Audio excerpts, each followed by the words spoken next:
tout smart. Bonjour tout le monde, bienvenue pour ce webinaire sur la GMAO et le no-code. Vous allez apprendre beaucoup de choses aujourd'hui, je l'espère. Alors, laissez-moi vous présenter d'abord Luc, notre intervenant du jour. Bonjour Luc, comment vas-tu? Ça va très bien, bonjour Luc, merci. Merci de nous rejoindre donc, pour ce webinaire sur le no-code. Tu vas nous expliquer tout ça dans un instant. Alors, pour ceux qui nous rejoignent sur ce webinaire, vous ne pourrez pas participer directement oralement, mais ne vous inquiétez pas, tout ça est interactif. Vous allez pouvoir nous faire passer des messages dans l'interface que vous avez sur votre écran.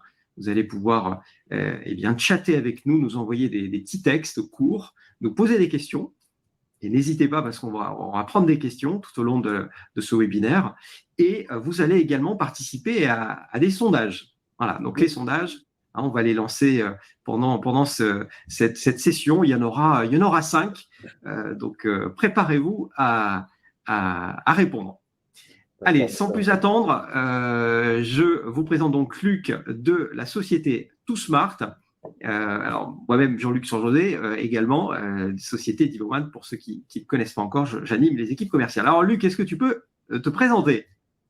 Eh bien oui, avec grand plaisir. Moi, j'ai le plaisir, pour le coup, d'animer TooSmart de mon côté. Et pour présenter TooSmart, nous, notre job, de façon assez simple, c'est d'arriver à appréhender tout ce qui est besoin, usage de l'entreprise et d'arriver à créer des applications métiers qui soient personnalisées et qui soient connectées aux outils en place. Alors, nous, la particularité, c'est qu'on est ce qu'on appelle agnostique niveau techno et on a un modèle innovant sur 3 volets.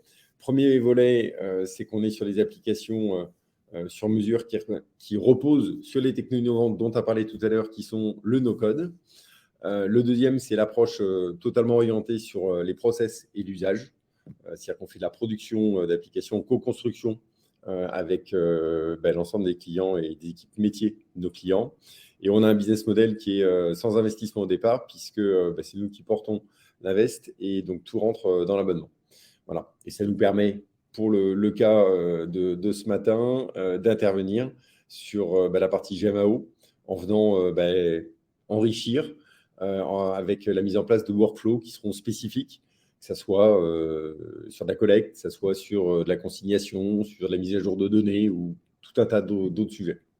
Bon, Luc, peut-être un petit peu d'humain avant.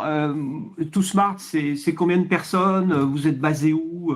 Peut-être pour nos clients qui nous regardent, quelques mots. TooSmart, on est des Lyonnais. On est basé à Jean-Massé. Donc, on a un beau bureau où on vous inviterait avec grand plaisir à boire un café. Sur à peu près 500 mètres de Jean-Massé. On est une vingtaine de personnes.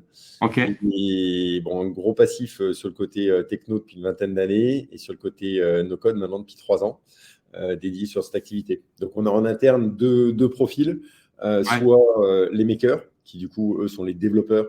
Les makers, qui fabriquent, c'est ça, les make. Ouais. OK. Ceux qui font en sorte que ça fonctionne derrière et les consultants qui sont les product managers qui interviennent, eux, sur tout ce qui est conception, tout ce qui est schéma de process, dessin, cartographie et organisation, tous les projets qui sont l'interface en construction avec l'ensemble des équipes métiers. C'est super. Donc, 20 personnes, vous êtes dans l'agilité, le développement informatique et vous développez ultra rapidement. On va le voir grâce aux technologies no-code que l'on va couvrir ensemble. C'est parfait. Je crois que vous avez un petit nom chez TooSmart. Comment on vous appelle? Alors, nous, on est les Smarties en interne. C'est bien chocolaté, bien sucré. Et on ne pouvait pas éviter. Notre mascotte, c'est Smarty, qui est à côté sur l'écran. Et donc, on a Smarty qui est l'automate. Et nous, on est les Smarties. La mascotte. Super. Bon, allez, on va lancer le premier sondage, messieurs, dames. Préparez-vous à répondre. Alors, je vais faire une opération très technique. Je vais vous partager le sondage. J'espère que vous allez le voir. Moi, je l'ai sous les yeux. On est tout bon. L'idée, c'est d'arriver à déjà être un peu plus interactif et puis personnaliser aussi les contenus en fonction des retours. Alors là, voici notre première question. Donc ça, c'est pour le public, pour tous ceux qui sont connectés aujourd'hui. Qu'est-ce que le no-code? Et donc, vous devez voir cette question apparaître sur votre écran et on va vous demander rapidement de faire un choix. Vous n'avez qu'un choix possible, A, B, C ou D. Enfin bref, il y a 4 questions, 4 réponses plutôt. Je vous laisse choisir la réponse. Moi, je crois que j'ai une petite idée. Ouais. Bon, elle était un peu facile pour démarrer celle-là. La première, elle est facile. On est d'accord. Parfait, Bon, on voit les résultats en ouais. direct du sondage. Déjà plus d'une vingtaine de répondants. Merci à vous. Allez, sans plus attendre, on va aller voir la réponse. Bon, Qu'est-ce que le no-code, évidemment, Luc? Est-ce que tu peux nous expliquer le no-code? Encore un terme. évidemment, il ne s'agit pas de la mort du code classique, du codage classique, parce que évidemment, c'est complémentaire. Aujourd'hui, pour reprendre un petit peu la base, tout est devenu digital dans notre environnement, tous autant que nous sommes. On a malgré tout 0,3% de la population mondiale qui sait coder, donc une certaine carence au niveau des ingénieurs et des développeurs. Et alors que dans le même temps, les besoins ont augmenté de quasiment de 60% depuis 2010. Donc, on a de plus en plus de besoins et peu de personnes formées. Donc, forcément, c'est compliqué. Pour répondre à ça, il y a eu d'énormes investissements qui ont été faits. Et pour répondre, donc le no-code en fait partie. C'est à peu près plus de 20 milliards d'investissements dans le monde pour créer et engager l'ensemble des plateformes du no-code. Donc, le concept du no-code, de façon assez simple, ça repose sur le fait de ne plus que coder par des interfaces graphiques. C'est-à-dire qu'on travaille avec des modèles graphiques. Si on veut schématiser, c'est un peu des glissés-déposés. Vous avez différentes interfaces sous les yeux de back-office. Donc, on est loin des lignes de code avec les if et compagnie qu'on a pu connaître. C'est une nouvelle façon de coder qui est beaucoup plus structurée, qui permet du coup d'être plus rapide et plus agile, dont tu parlais tout à l'heure. Et ça donne la facilité de pouvoir intégrer des évolutions simplement. Et on a pu, vous mettez les piliers en fait, de la création du no-code. Le no-code a été rendu possible grâce à l'avènement du SaaS, donc de tout ce qui est en ligne, de nos accès Internet en tant que… Software as a service, le logiciel en ligne, en souscription, ces offres-là, les accès web. Tous les outils qui sont en accès web. Et donc, du coup, l'effet miroir, c'est l'accès Internet pour tous qui s'est largement démocratisé. Et un petit dernier point qui est important, ce qu'on appelle les API, c'est tout ce qui sont les connecteurs qu'il y a entre les outils, puisqu'en fait, le développement de ces API a pu permettre aussi la pertinence du no-code. Parce que donc, les application programming interface, donc les interfaces de programmation se sont développées et ont permis l'avènement, le développement du no-code, du développement sans code, de manière graphique. Toute la pertinence, en fait, toute la pertinence aussi du no-code, parce que un des rôles du no-code, c'est aussi arriver, alors automatiser, c'est tout un pan qu'anime TooSmart, mais c'est aussi d'interconnecter les outils. Et pour interconnecter, du coup, on a besoin de ces API qui permettent d'avoir ces sas de connexion, ces portes d'entrée dans les outils. En fait, le no-code, juste pour reprendre, on mettait les bénéfices en dessous, c'est un point qui est hyper important, c'est que la pertinence du no-code, c'est qu'on voit 3 fois plus vite et on économise 2 fois le budget. Donc, ça a 2 sujets qui facilitent clairement l'innovation et qui permettent du coup de déployer de nouvelles solutions rapidement et de coller au plus près des usages parce qu'on vient casser l'effet tunnel qu'on connaît tous sur des développements spécifiques qui prennent des mois et des mois et à la fin, entre ce qu'on a fait développer et ce qu'on a besoin à la livraison, il y a toujours des écarts. Et le gros intérêt, pour le coup, par rapport au no-code, c'est d'arriver à concilier du coup les outils qu'on peut appeler un peu génériques, qui sont scalables, donc le côté développement à l'infini, qui sont mutualisables, des besoins spécifiques. Et comme ça, on peut profiter du meilleur des deux mondes. C'est-à-dire qu'on a une complétude fonctionnelle d'une part, avec un tarif hyper agressif, et une agilité, une rapidité et une personnalisation d'autre part. Donc, c'est l'intérêt du no-code de façon assez simple. Bon, ça a l'air magique tout ça. Donc en fait, pour résumer, Luc, ce sont des outils qui permettent de développer plus rapidement, sans avoir de compétences de développement spécifiques. C'est graphique, comme tu l'as montré, avec, on voit ces fenêtres que l'on vient choisir à l'écran, concevoir, on voit les liens entre les données et les tables. Donc tout ça donne envie de programmer, rend ça simple et peut-être plus sexy, plus attractif. Et tout ça s'est développé grâce au web. Je pense que la transition est toute faite avec la digitalisation. Là, on peut dire que le no-code va booster les projets de digitalisation dans les entreprises. Si tu veux, en même temps, tu lances le second sondage. Le côté Voilà, no-code, en fait, l'intérêt du no-code, c'est de rendre accessible. Bon, évidemment, quand on est développeur, on va juste beaucoup, beaucoup plus vite. C'est-à-dire que n'importe qui peut utiliser le no-code, mais ça nécessite des formations néanmoins, de quelques semaines à quelques mois, au lieu d'être à quelques années. Donc, ça rend les choses accessibles. Par contre, ça permet surtout qu'une fois, ça arrive fréquemment, on met en place des plateformes. Une fois que ToSmart a fini de déployer l'application, l'équipe métier peut reprendre la main et la faire évoluer ou la c'est maintenir. ça. Et c'est beaucoup plus intéressant et beaucoup plus, ça permet d'avoir beaucoup plus d'indépendance vis-à-vis du partenaire qui intervient sur l'aspect techno. Ce n'est pas un simple développement spécifique, c'est quelque chose qui peut être repris, reparamétré, remodifié par le client, puisqu'on lui donne à la fois la source et l'outil de programmation qui va avec. Alors, ça nous permet de lancer la question numéro 2. Préparez-vous à répondre pour ceux qui nous Ouais, suivent. ils ont déjà bien lancé là. Où en êtes-vous, voilà, au niveau de votre transformation numérique dans vos entreprises, vos organisations? Où en êtes-vous de votre digitalisation? On vous laisse répondre. Allez, moi, je vais mettre une petite réponse pour nous. On est plutôt pas mal chez Dimo, je pense.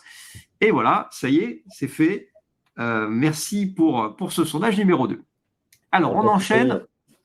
enchaîne. Luc, tu voulais nous parler des différentes catégories de plateformes no code. Il en existe Ouais. plusieurs en fait sur le marché. Ce n'est pas Alors en exactement fait, les mêmes types d'outils. c'est ça. En fait, on a voulu essayer de raccrocher sur des catégories différentes parce qu'on parle de certains outils, mais en fait, on ne sait jamais spécialement ce qu'ils font.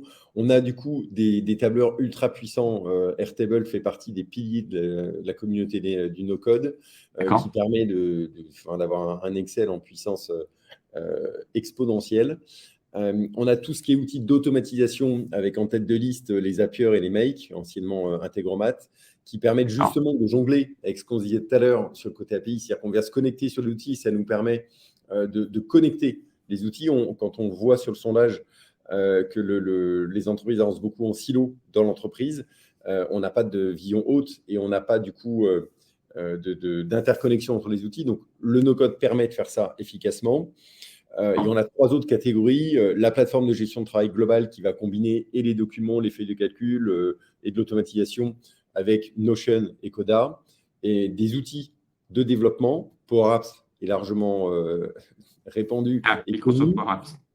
On a aussi Vision, qui est une techno française sur Bidar, avec lequel on bosse et lequel on a déjà déployé des beaux projets avec Dimo, et Creator sur d'autres développements industriels. On verra des exemples tout à l'heure. Et le dernier, c'est les solutions d'app mobile telles que peuvent le permettre Bubble ou Daxium.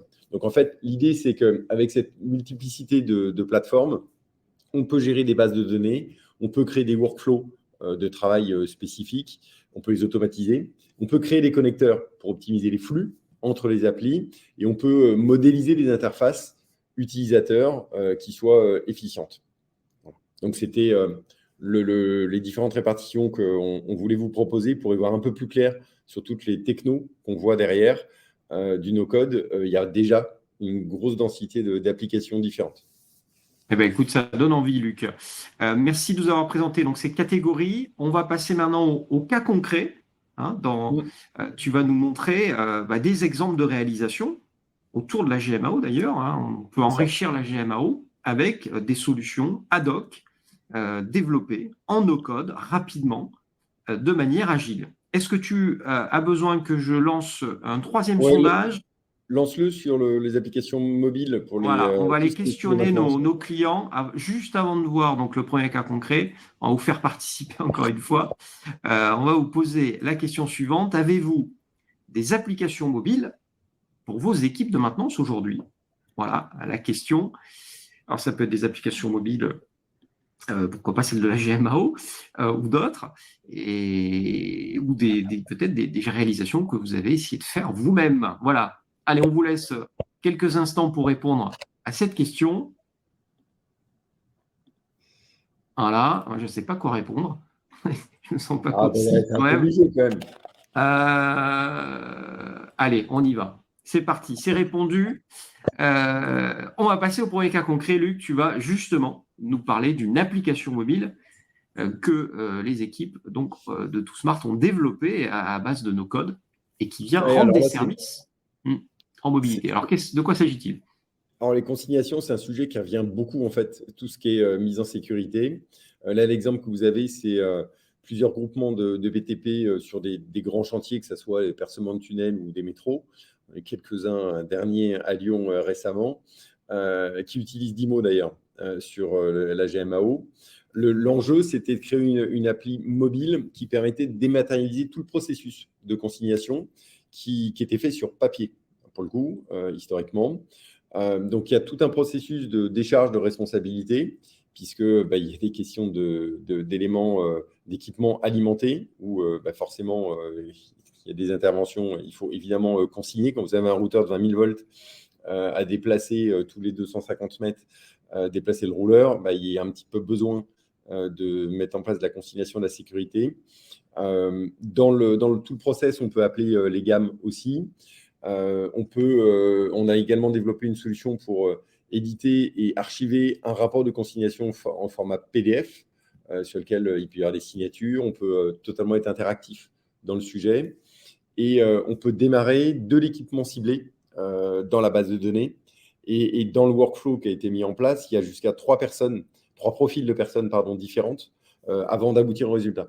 Donc ça, c'est les points qui sont intéressants. Et c'est le côté consignation est un cas qui est souvent très spécifique à chaque entreprise. Et du coup, la GMAO, par sa structure, permet d'apporter toute la qualité de la donnée ou autre, mais la personnalisation de ce workflow de consignation est souvent très demandée.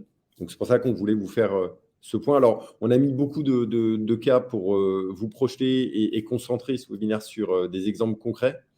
Donc, à la limite, je te propose qu'on puisse… exactement, pas ce cas. Moi, j'aime bien beaucoup ce cas. En tout cas, j'aime beaucoup ce cas de la consignation, parce que c'est pas un sujet facile, comme tu l'as dit, Luc.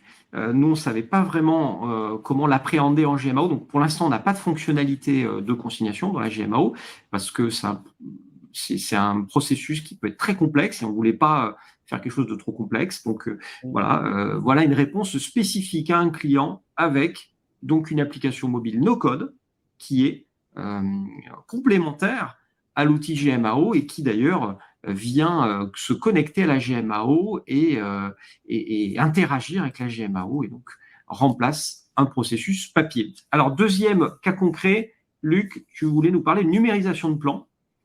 Oui, là, on est sur une autre catégorie. Là, on est plutôt sur un grand groupe dans la fabrication de principes actifs pour la pharmacie. Il y a 6 usines différentes en Europe. Là, pour le coup, l'application est pour jusqu'à 500-600 techniciens de maintenance. Donc, on a un gros sujet par rapport à l'élément précédent. On n'est pas sur la même typologie et volume de communauté. Il y avait un gros enjeu de productivité pour tout ce qui est création d'avis de maintenance, en l'occurrence. Donc, là, il y a un ERP qui était SAP PM qui était en place. Et il a fallu connecter et l'ERP et la GMAO. On a même parti d'un flashcode sur les machines de façon à pouvoir, quand l'opérateur, avec son smartphone, va flasher l'équipement, automatiquement, il va pouvoir récupérer toutes les informations sur l'équipement et on va lui proposer des interactions sur de la création d'interventions, sur du suivi sur les avis de maintenance. Et on a fait ça en collant au terrain spécifiquement, puisque il y a eu tout un tas de développements d'applications derrière qui ont été faits sur les rondes d'incendie, les rondes de maintenance, les rondes de sécurité, les inspections. Là, il y a une vingtaine de cas d'usage différents qui ont été mis en place. Et tout ça a été mis en place à partir d'ateliers de travail avec les utilisateurs pour coller au plus près de leurs besoins, puisque la force du no-code, c'est de se concentrer sur le besoin métier plutôt que sur la problématique technique. Donc ça, c'est important. C'est qu'on est vraiment sur le prisme de l'utilisateur. Et donc là, vous avez les différents écrans qui ont défilé qui vous permettent de pouvoir voir toute la navigation que l'on a quand on a les deux pieds dans l'usine sur le smartphone. D'où la question de tout à l'heure, savoir si les éléments de mobilité étaient existants ou, comme on le voit souvent, c'est papier-crayon ou ordinateur qui n'est pas toujours disponible. C'est super. Donc là, tout le plan de maintenance est complètement numérisé. Il peut être très spécifique. Donc on voit les formulaires peuvent être vraiment hyper spécifiques avec des questions très précises. Et on va pouvoir coller à vos formulaires, coller à vos façons de travailler, coller à vos organisations. Ça peut être des rondes hebdomadaires sur 30 équipements différents on fait plein d'actions, tout ça dans un seul et même écran, une même cinématique, et tout ça peut alimenter, on l'a vu, la GMAO, donc vraiment des choses très très avancées. Et pour pousser le point, bah là, c'est une bonne liaison. C'était pas sur ce cas-là, mais il y a un plan qui est derrière. Donc, dans le cas précédent, on a Voilà, aussi la possibilité avec des technos, bah, Vision dont je parlais tout à l'heure, où on peut intégrer le plan carrément de l'usine. voilà, donc là c'est En, vraiment les synoptiques, les fonds de cartes, les fonds de plans, tout y passe ouais. là. On sait lire beaucoup de types d'objets, hein, On de types localise en fait fichiers. tous les équipements et ça permet, j'ai en tête un gros logisticien français qu'on accompagne où en l'occurrence, il y a plus de 1000 équipements par site. Ouais. Et du coup, bah, souvenir de tous les emplacements d'équipement, c'est quasi impossible.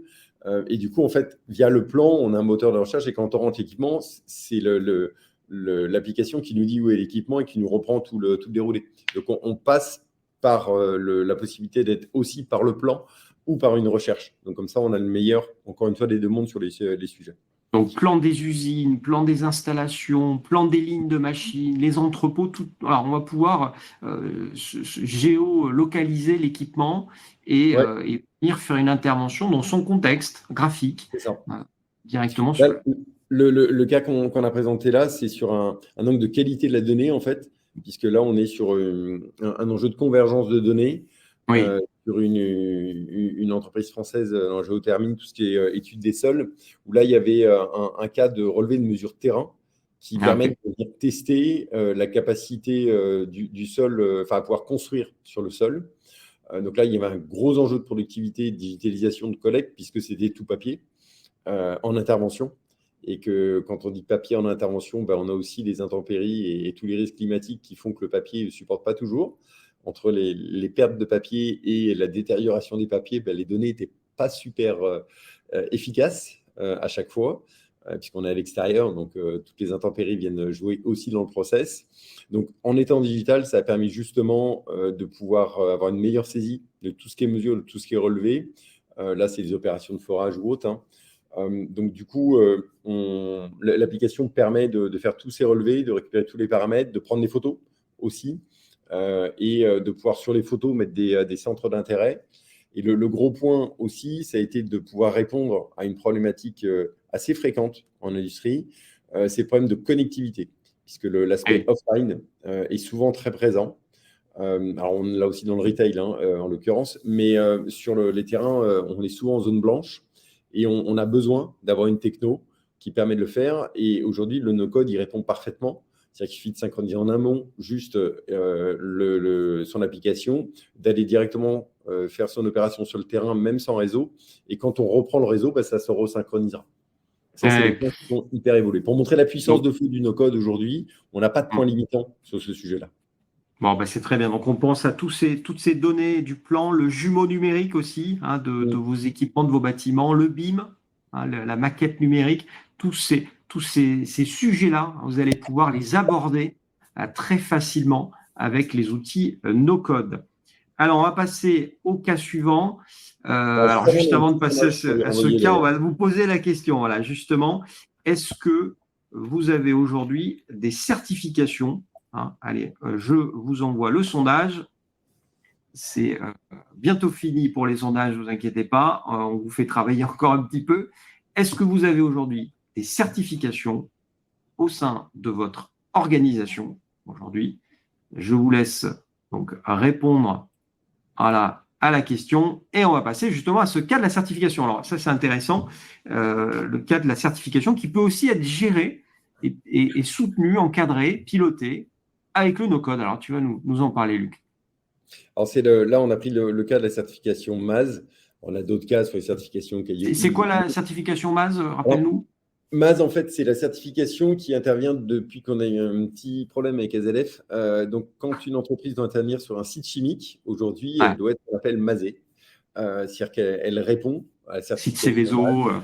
Céveso. Et ouais, tous ces sites-là. Et en fait, le principe, c'est l'ensemble des entreprises certifiées garantissent un engagement de l'entreprise à répondre à des problématiques et chacun est libre de les fixer avec son auditeur sur ses Oui. priorités. Et on doit répondre sur tout ce qui est santé, environnement, sécurité. Et la certification entraîne 2 sujets clés. C'est ce qu'on appelle les causeries, qui sont en fait de la formation continue, ni plus ni moins, D'accord.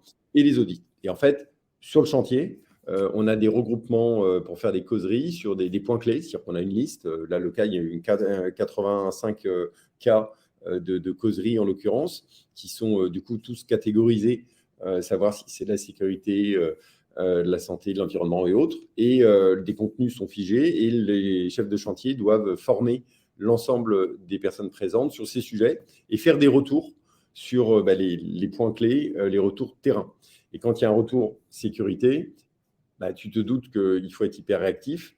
Quand tout était géré sur papier-crayon, ça pouvait mettre 7 à 10 jours à remonter une alerte sécurité sur le chantier. Depuis que l'application est en place, ça prend entre 5 et 7 minutes, l'instant de le taper ou de le dicter sur son smartphone. Le principe, c'est que la personne prend son application, va sélectionner le thème de la causerie, va lister les personnes présentes, va les faire signer en relevé de présence en live, va ordonnancier donc son contenu et suite à ça, va pouvoir faire les retours sur les 5 ou 6 items qui sont prévus à cet effet. Il est fait directement en live et quand il le valide, c'est directement dans l'outil et on peut du coup faire des statistiques, faire des Ah cartographies, oui. Ah, suivre les avancements, ce qui évite que toutes les causeries soient faites la semaine d'avant le contrôle. Comme ça, au moins, on a une vraie qualité dans la du durée. contrôle continu. Ouais. C'est pas une C'est fois. ça. C'est de l'accompagnement continu et ça, c'est intéressant. Et pareil pour les audits, c'est très fastidieux de se faire un audit. Quand on a une application qui est faite pour soi avec les bons critères, Voilà. le bon ordre, c'est juste du pain béni. C'est très facile d'administrer voilà, toutes ces questions, ces causeries, comme tu disais, grâce à des formulaires numériques que l'on va pouvoir Et utiliser sur smartphone, sur tablette, sur PC, bref, du support en direct. Et on y va, on commente, on trace, et ça alimente des statistiques. On peut démontrer, hein, rendre auditable tous les efforts que l'on fait au quotidien. Donc, bravo pour ce cas de la certification, ça va certainement donner des idées. Et tu vois, le point par rapport à ça, c'est aussi la force du no-code. C'est un, la maintenabilité qui est très stable et deux, l'évolutivité. Parce que Ouais. du coup, bon, déjà, il y a un back-office où on peut tout mettre à jour comme on le souhaite en format classique pour Ouais. l'utilisateur. Et quand on a besoin de faire évoluer, rajouter des workflows, c'est assez simple. Et du coup, on peut le faire en live. On ne repart pas dans des phases de gros développement et autres. Et ça, C'est c'est ça. vraiment l'agilité du no-code. Voilà, super. Et puis ça doit être facile à faire évoluer, à maintenir. Donc ça, c'est intéressant, puisque derrière, il y a une plateforme, donc on peut régénérer hein, l'application et la suivre. Alors ça, c'est un dernier cas, Ouais, c'est peut-être un peu plus éloigné de la GMA, ou quoique le RP est pas loin, le c'est logiciel de ça. gestion intégrée. Donc c'est un calcul des besoins d'achat. Que tu peux nous en dire Exactement. plus? Donc là, on a voulu avoir une variété de sujets à aborder. Donc là, on est sur un contexte assez particulier où en fait, on est sur un industriel qui a besoin de récupérer de toutes ces commandes de vente qui sont dans le RP, de façon à calculer les besoins à la fois pour ses achats et pour la production. Donc il y a un gros enjeu sur la nomenclature des produits, puisque là, dans ce cas-là, il y avait jusqu'à une cinquantaine de sous-produits enfin, dans la nomenclature. Donc, c'est assez dense. Et pour définir les niveaux d'approvisionnement, il fallait à chaque fois reprendre tous les éléments de la nomenclature. En fonction, et du coup, dans l'application qu'on a créée, pour montrer aussi la complexité que le no-code est capable d'adresser, on a pu intégrer donc tout un calcul algorithmique sur tout ce qui est commande d'achat en cours, tout ce qui est commande de vente, tout ce qui est stock, et de faire un mix de tout cela et de regrouper tout ça sur un même écran. C'est-à-dire qu'on a réussi à faire tous les calculs et tout synthétiser pour avoir une optimisation du stock et des encours de commande. Donc, il y a dans ce cas particulier un gain de temps énorme parce que d'ouvrir une cinquantaine d'écrans pour voir les dispos de chaque sous-produit, c'était et fastidieux et consommateur.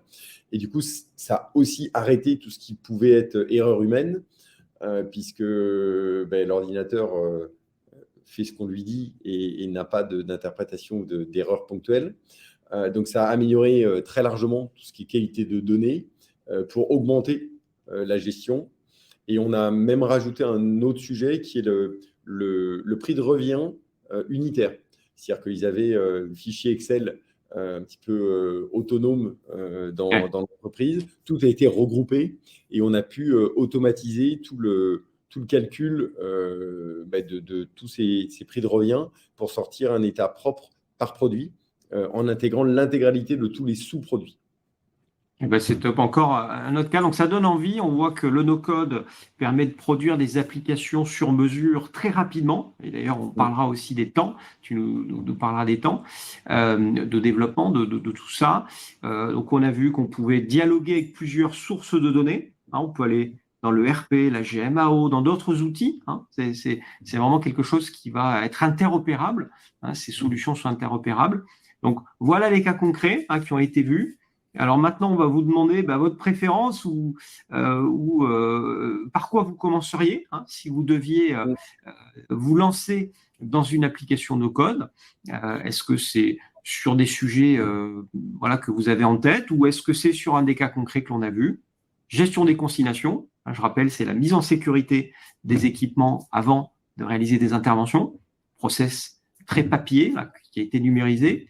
Les plans aussi, les plans de maintenance avec toute la partie numérisation du travail à faire, la collecte d'informations aussi, et ça peut s'appuyer sur des plans graphiques, et puis les certifications.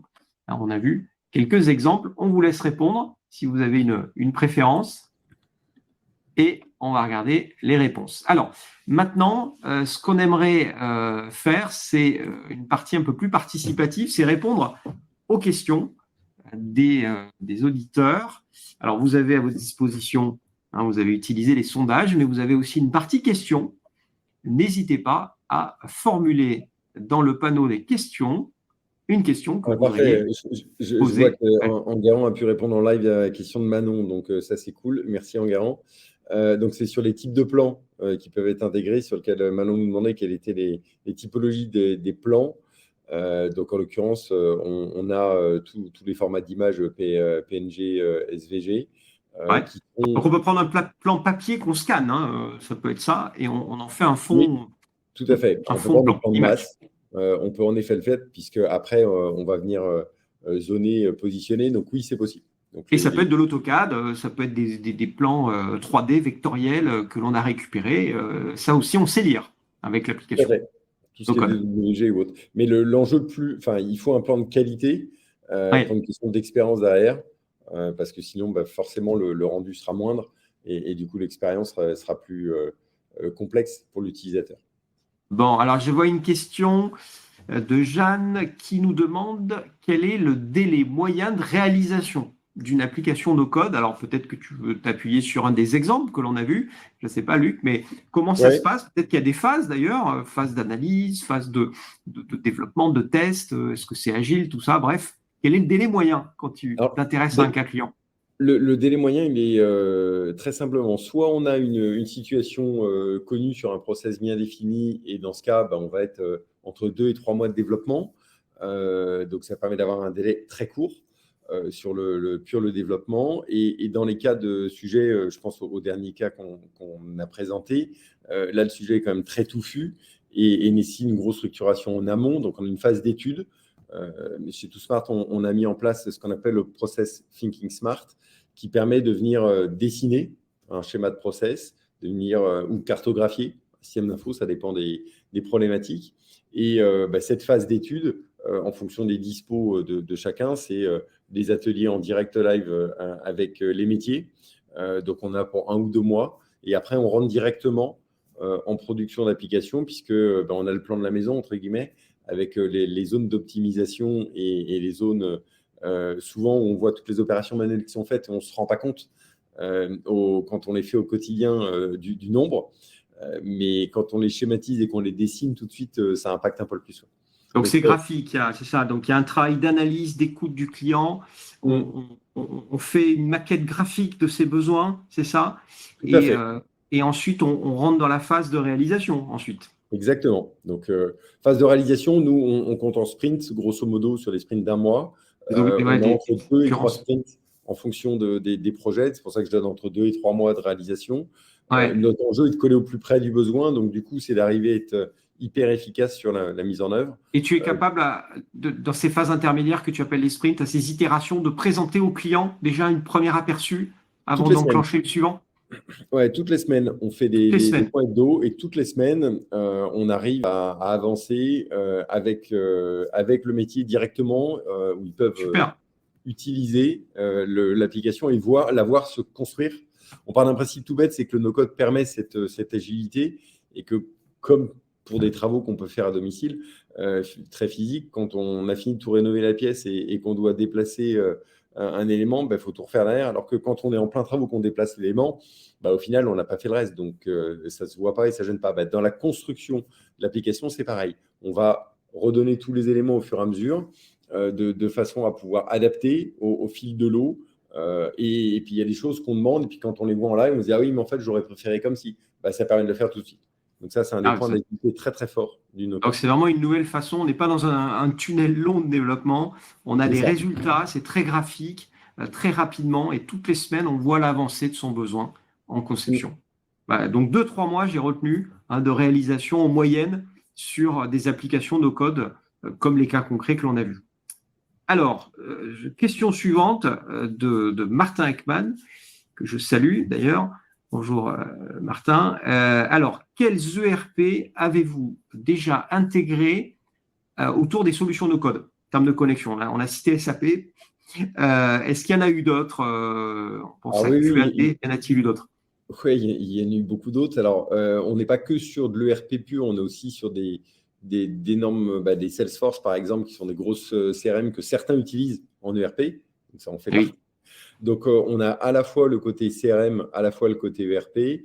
Nos Lyonnais de Cégide en font partie. Sedge en fait partie. On a eu des CIMAX. On a eu à la fois des gros Microsoft, du marché. Oui, Microsoft, forcément, avec tous les connecteurs. Avec Power Apps, c'est un peu un quotidien. Donc, ça fait partie de l'écosystème, entre guillemets.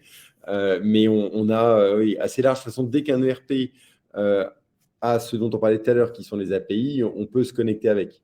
Donc après, ça dépend du niveau de l'interface et de ce dont on a besoin. Et la connexion avec l'ERP, donc on a les API, donc les fameux systèmes d'appel de web service de l'ERP s'il en a. Qu'est-ce qu'il y a d'autre comme façon de communiquer avec l'ERP? Après, la problématique, quand on n'a pas d'API, c'est qu'il faut faire une connexion spécifique. Et du coup, c'est moins bien. Avec l'éditeur, le budget n'est pas le même parce que du coup, il faut que l'éditeur bosse aussi de son côté. La base de données, c'est pas terrible, ou des exports. Donc, les API, c'est vraiment ce qu'il faut privilégier. Il faut que votre solution, elle ait des points d'entrée web en fait, sécurisés pour pouvoir se connecter à cette solution. De façon assez simple, quand il y a un outil qui est une API, c'est qu'il est en capacité de communiquer, c'est structuré. Donc, c'est aussi rassurant et en termes de maintenabilité, beaucoup plus efficace. Quand on est sur un outil qui n'a pas d'API, il est souvent ce qu'on appelle en on-premise, c'est-à-dire qu'il est dans le réseau local de l'entreprise. Et du coup, on ne pourra pas s'interconnecter. On pourra, je vais jouer un peu avec les mots, mais se connecter. C'est-à-dire que s'interconnecter, c'est-à-dire qu'en live, on a les infos, on peut être très réactif en direct pour l'internaute. C'est-à-dire que la personne qui est sur le terrain peut directement aller consulter. Ou alors, on va se connecter en mode déconnecté, c'est-à-dire qu'on va faire une bonne vieille synchro de fichiers en nocturne ou X fois par jour. C'est moins joli. Donc, c'est moins sexy, c'est beaucoup moins sympa en termes d'usage pour l'utilisateur. API, donc API, les systèmes de programmation d'interface entre logiciels, c'est vraiment là-dessus que l'on s'appuie pour être interopérable dans le monde du web. Et d'ailleurs, je réponds à Emmanuel Vernin, que je salue aussi. Bonjour Emmanuel. Oui, la connexion avec D-Moment, la GMAO, se fait par API, justement, grâce à nos web services. C'est comme ça qu'avec les outils no-code, tu viens interagir avec la GMAO. C'est pas Luc? Déjà pas mal de cas là-dessus. Super. Allez, une dernière question peut-être. Question de Thierry qui est en train d'arriver, mais je vais le laisser taper. Question tarif. Combien ça coûte, Luc? Alors, peut-être qu'il y a des licences, peut-être qu'il y a des droits de souscription, je ne sais pas, un temps de développement. Comment ça se chiffre un projet no-code? Alors, on a dit que c'était du spécifique, donc forcément, il n'y a pas de prix étagère par rapport au projet. aujourd'hui, par expérience, on se rend compte qu'on est sur des budgets d'investissement. Alors, on intègre, nous, dans l'abonnement et l'investissement et la maintenance et tout ce qui est automatisation. Et du coup, on a un côté dégressif au bout de la première période. On est en moyenne entre 500 et 900 euros sur la mensualité sur la première période et on descend de 40% derrière de façon à pouvoir permettre de réengager, réinvestir. Et la partie investissement a déjà eu lieu. Donc, du coup, on fait ce côté dégressif. Ça permet d'éviter tout investissement au départ. On part que sur du fonctionnement. Et comme ça, au moins, ça permet de mettre en place beaucoup plus facilement les sujets, puisqu'on n'est pas sur une enveloppe. Attends, je n'ai pas mis au budget, il faut que j'attende le budget. Là, au moins, on est dans le fonctionnement et c'est beaucoup plus efficient. On co-construit une Et après, solution. on a des solutions qui montent à plusieurs milliers d'euros parce que là, on a carrément géré tout le système d'info de l'entreprise sur l'ensemble de ses besoins ou des éléments hyper structurants en termes de certification, d'interconnexion d'outils, de génération de documents automatiques et ce genre de choses. Donc, on a dit un coût, c'est le temps de développement. Ce temps-là, c'est une enveloppe pour réaliser une application sur mesure, mais qui reste, qui est ensuite maintenable et évolutive. C'est ça l'intéressant, contrairement à un vrai spécifique. Et y a-t-il un coût de plateforme peut-être? Il y a une souscription Oui, mais ça, on l'intègre globalement dans le projet, puisque le but, c'est d'avoir un budget mensuel. Mais c'est vrai que tu as raison. La grosse particularité, et merci de le rappeler, c'est que dans le positionnement de TooSmart, on a un système d'abonnement qui repose sur l'entreprise par rapport à la plateforme. Et après, le seul variable par utilisateur, c'est le budget de licence de la plateforme utilisée. C'est-à-dire qu'on va avoir un prix par utilisateur uniquement de quelques 5, 10, 20 euros par utilisateur en fonction du volume et du nombre d'utilisateurs qu'on a. C'est le seul variable qu'on aura. Le gros de la plateforme sera porté par l'entreprise une seule fois. C'est-à-dire qu'on n'est pas dans le cas de modèle SaaS où on a 100, 150 balles par personne. Et donc, quand on est 50, 200, 400, ça pique vite. Là, on a fait le modèle où il y a un investissement sur l'entreprise. Et après, le seul variable, c'est le nombre d'utilisateurs. Et du coup, c'est le prix de la licence sur l'utilisateur. Mais qui est quand même un sujet hyper impactant pour les équipes. Donc, merci de l'avoir rappelé. C'est un point clé. Et le point aussi que tu disais tout à l'heure sur le côté pérennité de la solution, le gros intérêt, évidemment, l'ensemble des partenaires qu'on accompagne, on aura le plaisir de les accompagner dans la durée, mais ils n'ont aucune dépendance avec TooSmart, puisque les outils étant ouverts, ils peuvent les reprendre en main et fonctionner sans nous directement. Donc ça, c'est des points importants aussi. Quand on parle de développement spécifique, on se dit souvent « Ah, je vais être dépendant du dev qu'il a fait ». Là, la grosse force du no-code, c'est que non. On dépend de la plateforme qui est derrière. Les plateformes aujourd'hui sont largement avérées et ont leur propre maintenance. Donc, ça permet d'avoir un double accompagnement et une sécurité ceinture bretelle pour l'ensemble des entreprises.